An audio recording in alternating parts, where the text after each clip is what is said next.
పరిశుద్ధురాలుగా ఉన్నావా లేక పాపాత్మురాలుగా ఉన్నావా, పాపాత్ముడుగా ఉన్నావా?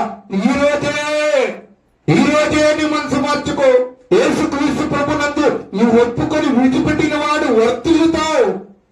ఈ భూమిపై నువ్వు వర్తిల్లాలంటే, నీ కుటుంబం వర్తిల్లాలంటే, నీ పిల్లలు వర్తిల్లాలంటే, నీవు 4 తరముల వరకు చూడాలంటే ఏం కలిగి ఉండాలి?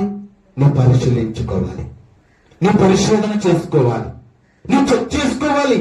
నా జీవితం ఎలా ఉంది, నా బ్రతుకు ఎలా ఉంది, దేవుడికి ఇష్టమైన కుటుంబముగా ఉన్నానా, నా ఇష్టమైన పిల్లలుగా నేను పెంచుతూ ఉన్నానా, దేవుడు బహుమతులుగా నాకు ఇచ్చాడే, నా సంతానమునిచ్చాడే, నా భర్తనిచ్చాడే, నా భార్యనిచ్చాడే, నేను ఎలా ఉన్నాము? దేవునికి సాక్షిగా ఉండమంటున్నాడు, మంచి పేరు సంపాదించుకోమంటున్నాడు, గొప్పవారుగా మీరు ఉండాలని దేవుడు కోరుతున్నాడు. మరి నేనెలా ఉన్నాను? నా విశ్వాసం ఎలా ఉంది?